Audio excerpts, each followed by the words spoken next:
আবারও কক্সবাজারে ইয়াবা উদ্ধার নিয়ে তোলপাড় শুরু হয়েছে। কক্সবাজার মাদকদ্রব্য নিয়ন্ত্রণ অধিদপ্তরের ইন্সপেক্টর বনজয়ের নেতৃত্বে ইয়াবা উদ্ধারের অভিযান নিয়ে উঠেছে নানা প্রশ্ন। গত ২৬ নভেম্বর কক্সবাজার শহরের ১২ নং ওয়ার্ডের কটেজ জোনে পিডোম রিসোর্টের ম্যানেজার হামিদুর রহমানকে ৪০ পিস ইয়াবাসহ আটক করে মাদকদ্রব্য নিয়ন্ত্রণ অধিদপ্তর কক্সবাজার। এটি খালি চোখে দেখলে স্বাভাবিক ঘটনা মনে হলেও নেপথ্যে রয়েছে চাঞ্চল্যকর তথ্য। আমাদের হাতে আসা তথ্য বলছে, ম্যানেজার হামিদুর রহমানকে রিসোর্টের ভেতর থেকে আটক করা হয়েছিল, অথচ মাদকদ্রব্য নিয়ন্ত্রণ অধিদপ্তর কর্তৃক দায়ের করা এজাহারে উল্লেখ করা হয়েছে সম্পূর্ণ ভিন্ন তথ্য। এজাহারে বলা হয় তাকে রাস্তা থেকে আটক করা হয়েছে, কিন্তু কেন এই অসঙ্গতি? রিসোর্টের ভেতর থেকে আটক হওয়া একজন মাদক ব্যবসায়ীকে কেন রাস্তা থেকে আটক দেখানো হলো? এই প্রশ্নের উত্তর খুঁজতে গিয়ে বেরিয়ে আসে চাঞ্চল্যকর তথ্য।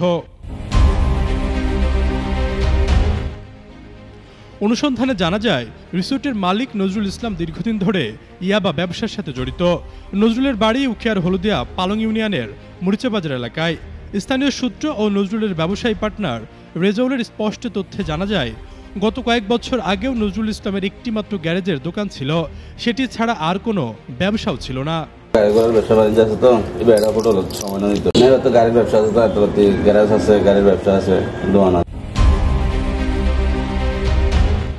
পরে ইয়াবা ব্যবসার সাথে জড়িত হয়ে গড়ে তুলেছেন কোটি কোটি টাকার সম্পদ। তার এখন রয়েছে 2টি TRX গাড়ি, একটি কার গাড়ি ও বেশ কয়েকটি সিএনজি সহ রিসোর্ট ব্যবসা। TRX আছে, ডিএন, তারপরে কারখানা আছে, সিএনজি আছে লাগে সালাম আছে না বলতে লইল আয় কিছু না জাম মানে কি তুই জিজ্ঞাসা করে করা করে। নজরুলের ব্যবসায়ী পার্টনার রেজাউল দায় এড়াতে চাইলেও স্থানীয় ব্যবসায়ী সূত্রে জানা যায়, নজরুল ও রেজাউলের নেতৃত্বে দীর্ঘদিন ধরে এই রিসোর্টে ইয়াবা কারবার চলছিল। ম্যানেজার হামিদুর রহমান ছিলেন সেই চক্রের একটি অংশ মাত্র। রিসোর্ট মালিকদের বাঁচাতেই এজাহারে আটকের স্থান পরিবর্তন করা হয়েছে, কারণ রিসোর্টের ভেতর থেকে আটক দেখানো হলে রিসোর্ট মালিকদের বিরুদ্ধে মাদক ব্যবসার পৃষ্ঠপোষকতার অভিযোগ উঠত।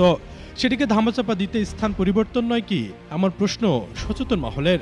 স্থানীয় ব্যবসায়ীরা জানান, ম্যানেজারকে রিসোর্টের ভেতর থেকেই আটক করা হয়েছিল।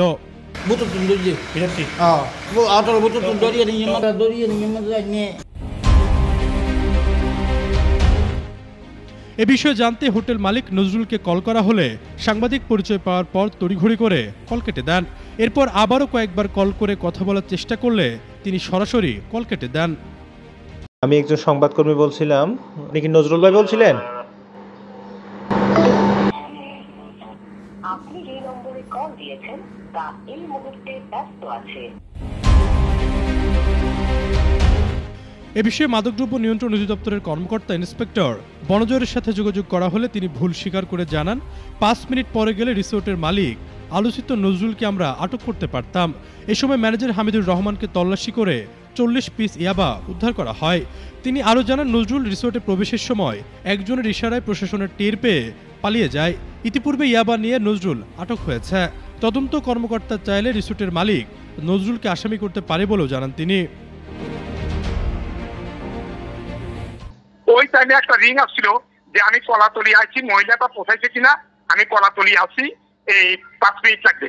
তারপর আমরা কি করি, নজরুলকে নিয়ে ওই যাকে ধরছি তাকে নিয়ে কি করি, আমরা ভিতরে প্রবেশ করে যাই। প্রবেশ করে আড়ালে চলে যাওয়ার পরিপ্রেক্ষিতে নজরুল আসছে কিনা জানি না, তবে আমাদের কাছে তথ্য হইল নজরুল নাকি গেটে আইসে পরে কোনো এক ব্যক্তি নাকি, তাও আমরা জানি না, এটা পরবর্তী সংবাদ পাইছি, তাকে নাকি ইশারা দিচ্ছেন সে গেটের বাইর থেকে সে প্রবেশ করে, সে কিন্তু টেকনাফ থেকে আসছে। কিন্তু আমরা যদি 5 মিনিট পরে যাই তাহলে নজরুলকে কিন্তু আমরা ভিতরে প্রবেশ পাইতাম। যদি আর অনলি এবং এই নজরুল যে শীর্ষ মাদক ব্যবসায়ী ইতিপূর্বে 3টা মামলা হয়েছে, সেগুলি সব তথ্য আমাদের কাছে আছে। সে একটা বড় ব্যবসায়ী, এটা নিশ্চিত।